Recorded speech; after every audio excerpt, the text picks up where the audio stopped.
আসসালামু আলাইকুম। নবম দশম শ্রেণীর শিক্ষার্থীরা, আশা করি সবাই ভালো আছো। এএম এডুকেশন আওয়ার চ্যানেলের পক্ষ থেকে আমি তোমাদের আবির স্যার। আজকে আমি তোমাদের সাথে আলোচনা করব নবম দশম শ্রেণীর বাংলাদেশ ও বিশ্ব পরিচয় বইয়ের যে প্রথম অধ্যায়ের কিছু নৈর্ব্যক্তিক দেওয়া আছে এবং সাথে দুইটা সৃজনশীল দেওয়া আছে। আজকে আমি সৃজনশীল 1 নিয়ে আলোচনা করব এবং পরবর্তী ক্লাসে আমরা সৃজনশীল 2 নিয়ে আলোচনা করব। তো আমরা বেশি কথা না বলে উত্তরের মধ্যে চলে যাই যে বাংলা ভাষা আন্দোলন পূর্ব বাংলায় কোন ভাবাদর্শ ছাড়িয়ে দেয়। ওকে, আমরা উত্তরে চলে আসি। তোমরা এটার পিডিএফ লিঙ্ক আমার টেলিগ্রাম গ্রুপে পেয়ে যাবা, আর টেলিগ্রাম গ্রুপের লিঙ্ক ডিসক্রিপশন বক্সে দেওয়া থাকবে, সেখান থেকে তোমরা জয়েন হতে পারো। তো আমরা সরাসরি উত্তরে চলে আসি। ভাষা আন্দোলন পূর্ব বাংলায় কোন ভাবাদর্শ ছড়িয়ে দেয়? এটা হচ্ছে বাঙালি জাতীয়তাবাদ। তারপর একটা দেওয়া আছে, দেখো। রিফাত প্রতি বছর 21শে ফেব্রুয়ারিতে ঘরে বসে টিভির পর্দায় কার্টুন দেখে, কিন্তু সে বছর 21শে ফেব্রুয়ারিতে প্রভাত ফেরিতে অংশ নিতে স্কুলে আসে এবং প্রতিজ্ঞা করে সে প্রতি বছর শহীদ মিনারে ফুল দেবে এবং ইংরেজি অক্ষর আর বাংলা লিখবে না, ঠিক আছে। প্রতি বছর শহীদ মিনারে ফুল দানের প্রতিজ্ঞা রিফাতের আচরণে প্রকাশ পেয়েছে ভাষা শহীদদের প্রতি শ্রদ্ধা আর শহীদদের স্মৃতি হৃদয়ে লালন করা। বাহবা পাওয়ার প্রত্যাশা তো এটা এমনি বাদ।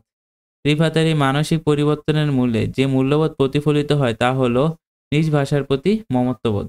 ওকে, তো আমরা প্রথম সৃজনশীলটার মধ্যে চলে আসি। দেখো, আমাদের প্রথম সৃজনশীলটা হচ্ছে এই যে প্রথম সৃজনশীলটা, এখানে সারণী নং দেওয়া আছে ক, এখানে ক নাম্বার সারণী, এখানে কিছু দেওয়া আছে যে এখানে তুলনা করছে।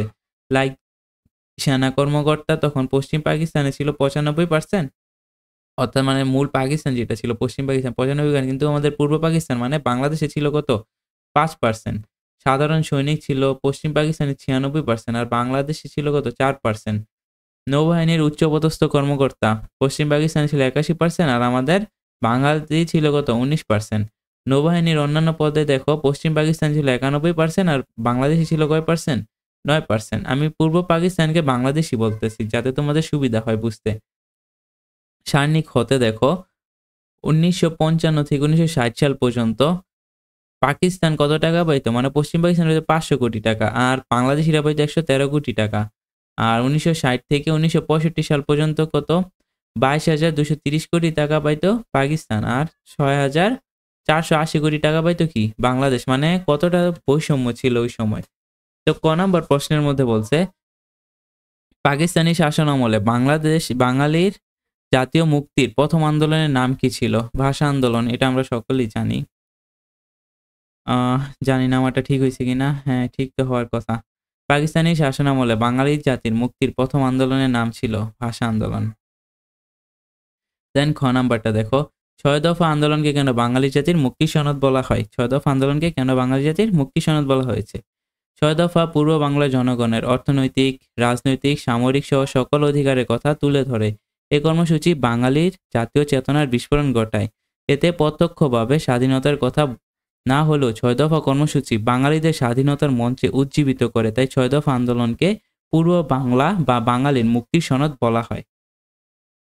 গ নাম্বার বলছে পদ্ম সারণী ক থেকে পূর্ব পাকিস্তানের প্রতি পশ্চিম পাকিস্তানের শাসক গোষ্ঠী যে বৈষম্য ফুটে উঠেছে, মানে যে আমাদের প্রথম যেই সারণীটা আছে এটা থেকে আমাদের বৈষম্য এটা কি উঠছে এটা আমরা নির্ণয় করি। পদ্ম সারণী ক এর পূর্ব পাকিস্তানের প্রতি পশ্চিম পাকিস্তানের শাসক গোষ্ঠী যে বৈষম্য ফুটে উঠেছে তা হলো প্রতিরক্ষা ক্ষেত্রে বৈষম্য। পাকিস্তানের সেনাবাহিনীর স্থল, নৌ ও বিমান বাহিনীতে বাঙালিদের নিয়োগ ও পদোন্নতির ক্ষেত্রে চরম বৈষম্য বিরাজ করছিল।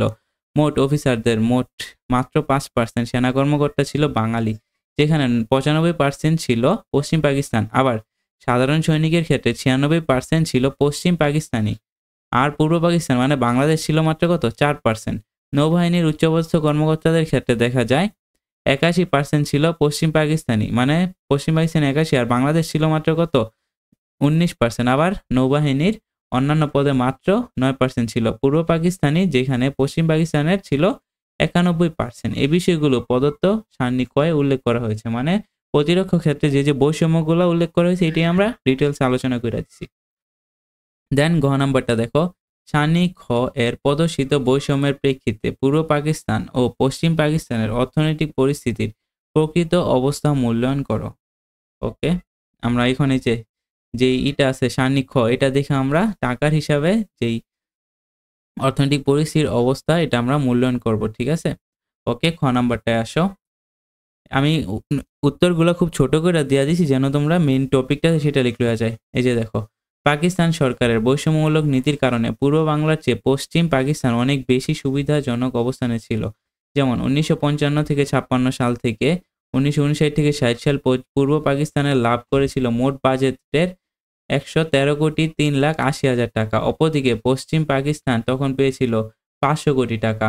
একইভাবে 1960 থেকে 61 থেকে 1964 থেকে 65 সাল পর্যন্ত পূর্ব পাকিস্তানের জন্য বরাদ্দ ছিল 6,480 মিলিয়ন টাকার। পশ্চিম পাকিস্তানের ক্ষেত্রে ছিল 22,230 মিলিয়ন টাকা। ফলে ব্যবসায়, বাণিজ্য, শিল্প উৎপাদন, কৃষি সহ অর্থনীতি সকল ক্ষেত্রে পূর্ব পাকিস্তান পশ্চিম পাকিস্তানের চেয়ে কয়েক গুণ পিছিয়ে পড়ে। সুতরাং দেখা যায় পূর্ব পাকিস্তান ব্যাপকভাবে অর্থনৈতিক বৈষম্যের শিকার হয়েছিল। মানে সৃজনশীলটার মধ্যে আমরা প্রতিরক্ষা বাহিনীর ক্ষেত্রে বৈষম্য নিয়ে আলোচনা করলাম, দেন ঘ নাম্বার আমরা অর্থনৈতিক বৈষম্য নিয়ে আলোচনা করলাম। ভিডিওটা ভালো লাগলে আমাদের চ্যানেলটি সাবস্ক্রাইব করবা, আরেকটা লাইক দিবা। অ্যান্ড পরবর্তী ক্লাসে আমরা সৃজনশীল 2 নিয়ে আলোচনা করব। সৃজনশীল 2 এর ভিডিওটা যেন তোমরা তাড়াতাড়ি পেয়ে যাও, তাই তোমরা চ্যানেলটি সাবস্ক্রাইব করে রাখো। আর আজকে এ পর্যন্তই ছিল। আল্লাহ হাফেজ।